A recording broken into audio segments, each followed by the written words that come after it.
Is it a tablet? Is it a phone? Is it a phablet maybe? I don't know. You tell me. What's going on, guys? I'm Aaron from PhoneDog.com, and I'm here with the Samsung Galaxy Note. Now, this is the international version. AT&T's getting this bad boy somewhere around February 18th. At least that's the rumor right now. It was announced at CES. It's coming soon to AT&T. The international version's in the house, and this sucker is packing a dual-core 1.4 gigahertz processor, a 5.3-inch Super AMOLED HD display, an 8-megapixel camera, a front-facing camera, and of course Android 2.3 with Samsung's TouchWiz version 4. But you can just see how big this device is. Maybe it's too big for some. Maybe it's the perfect size for some. We're going to find out in the review of the Galaxy Note. But first, some love to Best Buy Mobile. When you go into Best Buy Mobile, you'll walk out working. They'll help you get your email, your web, all kinds of good stuff set up on your phone. So when you walk out the door, you don't have to set anything up. At Best Buy Mobile, you're good to go. Let's take a look at this Samsung Galaxy Note. Is this thing too big? So for part 2 of the video, let's go ahead and get some of the speed test stuff out of the way, because I want to show you the capabilities of the S Pen, which is a device that comes built in to the bottom of the Galaxy Note. It's a capacitive pen. Basically, it can substitute your finger if you don't want to use it, or perhaps you wanted to do kind of a two-handed operation with one thumb, and this, you can do that with the S Pen. So let's go ahead and take a look at Quadrant Standard on this device, load that up, and I'll go ahead and tell you the fastest Quadrant Standard score I've seen so far is 4,485. So needless to say, it's a pretty impressive device. 4,500 almost on a device, especially a phone, is pretty impressive, and it shows off that dual-core Exynos processor. And while it's loading, we'll talk a little bit about call quality. I've been pretty pleased with it. I'm running an AT&T SIM card in this international version, and I've been pretty pleased with the radio and with call quality. The earpiece is nice and loud. And one of the best features of this device really is the battery life. I was a little bit skeptical. It comes with a 2,500 milliamp hour battery, and I was kind of skeptical that, you know, with the bigger battery, with the bigger display, it was going to kind of offset that larger battery. It hasn't so far. This thing has easily made it through a day with moderate use. I've been really impressed with this, and it'll be interesting to see how it holds up to the Motorola Droid Razr Max, which is a device that just came in today with a 3,300 milliamp hour battery. So, you know, they're kind of realizing that we need bigger batteries in these devices, and they're accommodating it with devices like the Galaxy Note and the Droid Razr Max. So I've been really impressed with it. It's been a super super longevity, or super long device, at least in terms of longevity. And you can see 3,602 right now. But like I said, I've seen it as high as 4,485. So yeah, battery life has been really impressive on this device. Call quality has been good, and data speeds have been reasonable. You know, I notice it switches a lot between HSPA Plus and 3G, but you got to keep in mind that it does that on a regular basis. That said, AT&T's devices are configured to recognize HSPA Plus regardless of whether you're actually connecting to it. So you always see a constant HSPA or H Plus up there if you're in an HSPA Plus market on an AT&T branded device. But when you're on an international device, you can really see the difference between, you know, being on typical 3G versus HSPA Plus. So speed test is loading up right now. We'll see how we do. It looks pretty decent so far. About 3 megabits per second, and we're on a HSPA Plus right now, and we'll see what we can get with these scores. Upload speed should be pretty decent as well. And considering that it's, you know, 5:30 in the afternoon, about 5:35, and it's rush hour right now, these are pretty reasonable speeds in Uptown Charlotte. So about 3.8 megabits per second on the download, and on the upload we're looking at about 400 kilobits per second. So a little bit slower on the upload, but at least that download speed is a pretty respectable number for midday, kind of early evening in the city. So that's not bad at all. Let's take a look also at the 8-megapixel camera on this bad boy. Now, it's an 8-megapixel camera. It also shoots video at 1080p, and you have a 2-megapixel front-facing camera for video calls. So it's pretty easy to transition over. Of course, you got your settings down here, and I can easily transition over to the on-screen or to the front-facing camera if I want to, and I can easily go to camcorder mode, or I can switch back to camera from there. And I've got my settings down here, and you can see I'll flip right back so we can see flash.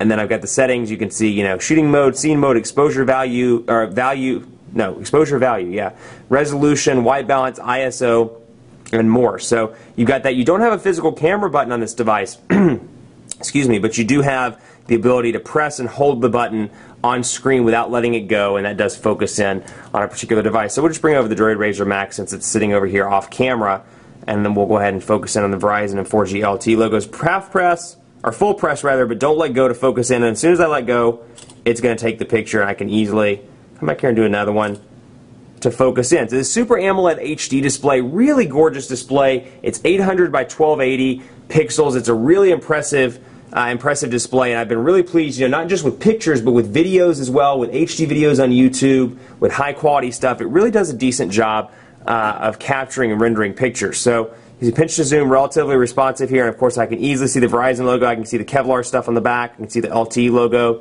and then I can see the Motorola logo as well. And again, with those S Pen tricks, I can press and hold and capture a screenshot of that if I so desire, and then I can use the S Pen to doodle on that. So if I'm doing a presentation, perhaps something like that, I can share via, or actually I can go over here, I think it's this one, or is it this one? Yeah, there we go. So I can come over here and say,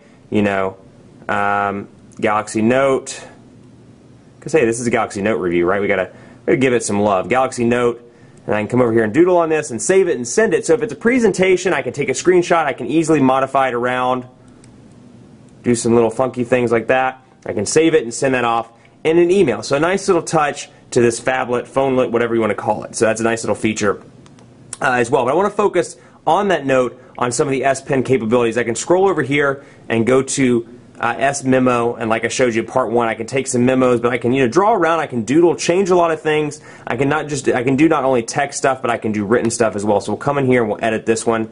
For example, I can change the pen color, I can make it bold, I can make it less bold, I can get out of that, and I can give the dog glasses if I want to, and give it some green ears. You can see, give it some green fingernails, and give it a green mustache. It's my dog. And so you can see I can save that, or I can discard it, but it's a nice little feature. And then of course I can come in here and erase all that away. And so it's a nice little, if you remember the days of Microsoft Paint, you're going to be reliving it on this device, because it is a lot of fun to play around with this. I can get rid of it all if I want to, and then if I don't want to save that, I can just hit cancel, and it takes me right back, and the picture is left intact. So you get a couple of different applications out of the box that really utilize this S Pen functionality. For example, Crayon Physics, and I haven't quite figured out how to play this game yet, but it does come pre-installed on the unlocked version of the device. So I'll come over here to New Game, and we'll go ahead and draw something. So I can do like, I don't know how it works, but we're going to draw like that. Hey, I don't know what that is, but we'll draw a horse. How about a horse? Oh, hang on. Let's do a new game. Let's do this. Menu. We're going to restart the level, and I'm going to draw a horse. I'm going to try to, and that's the best I got. And the horse, I think, just fell and died on the ground or something. But that's it. You get games like this pre-installed out of the box, and then you get some other goodies as well, like S-Choice, which connects you to Samsung's apps, which is kind of an application store, another application store on the device, if you will. Samsung recommended apps and stuff coming directly from the company, and then of course you have Android Market as well over here. So we can go into Android Market and take a look and see what it looks like on this 5.3-inch display. And you can see I've installed Speed Test, excuse me, and you can see it up and running. And so the market's over here, and it's a one-stop shop for everything: books, music, apps, and games. So you can come over here, apps, music, books, and movies. I can download any of this stuff all from the Android market. So I can come in here, download some music, and of course it's color coordinated. And you can see the shopping bag changes colors depending on which section of the App Store you're in. But you can really see this in comparison to a device with a smaller display, and you can take advantage of that 5.3-inch display. It's really, really beautiful on this device. Though I will say again, it's very uncomfortable, at least for me, to hold in the hand. And I've seen kind of a half 50-50 reaction to this device. 50% of the people think it's too big. The other 50% really like this device and say they could see it as a phone that they would use. And so choice is always good, right? At least I think so. So you do get a nice option on the market, and it's coming to AT&T in February, most likely in the States. So you'll be able to get it on a carrier for a subsidized price if it's a device that interests you. We can come in here to Android Market, for example, and see Facebook, and you can see what it looks like. I just want to show you what it looks like on a gigantic display like this. And let's go to YouTube as well, just so you can see that. And we'll go to YouTube videos, and let's see, come back here. I'm going to go ahead, I don't know why it's in recording mode. Let's do, actually let's not record. Let's go to Phone Dog, my favorite channel. And we'll come over here to Captivate Glide Review, just so you can see what it looks like in full screen mode on this giant tablet. And apparently I was talking about big screens on that day as well. I don't know what I'm reviewing. Oh, Captivate Glide, that's right. So you can see, you got that feature, and then of course I can flip it right back around. So just a lot of screen real estate, great for videos, great for stuff like this. If you're doing a lot of media, you're consuming a lot of videos, a lot of pictures, it's going to be a perfect device for you. Other things remain unchanged from other TouchWiz versions. You can see the contacts interface pretty similar here. We can go into Phone Dog Aaron, and this has a demo phone number. and you can see, typical stuff here: history, activities, media tabs. You've got your that I favorited it up in the top right-hand corner, and the same shortcuts kind of are intact there. Same thing with the phone application. No real differences here. You're just taking advantage, obviously, of a larger display, so you've got more shortcuts down here: a call button, a video call button, a message button, and then a delete button. So you can see logs, contacts, favorites, and groups up there at the top. Otherwise, like I said, similar kind of TouchWiz 4.0 layout. But again, S Pen's really nice, and it really does work well on this 5.3-inch display. So it comes with 3 different Samsung things. It comes with Social Hub, Music Hub, and Readers Hub. So Social Hub, I can integrate in my Facebook, my Twitter feed, and I can check all, as it says here, check all incoming messages and SNS, so social networking services updates, in one inbox. So I can set that up now or set it up later if I want to, and I can access Facebook, Twitter, messages, and more all from one place. Same thing with Music Hub over here, and then of course Readers Hub. I can easily access all these things in one place. These are all Samsung products, and you do get some other Samsung stuff out of the box as well, like I said, Samsung apps and more. So just to show you, let's do Google Music, for example, just so you can see. Let me pull it away here so I can actually see what I'm doing. And we'll just do this, for example, Samsung, and you can see what Google Music looks like, because I really want to show you on this large display. And we're going to follow it up with a final video before I sign off here with the Samsung Galaxy Note. So overall, this is an awesome device. When you look at the specs, it is a really killer device. We're going to go into videos, because I want to show you this video that came pre-installed on the device, so you can really see the capabilities of this HD 5.3-inch display. And let's see if we can get it. There we go. Okay, perfect.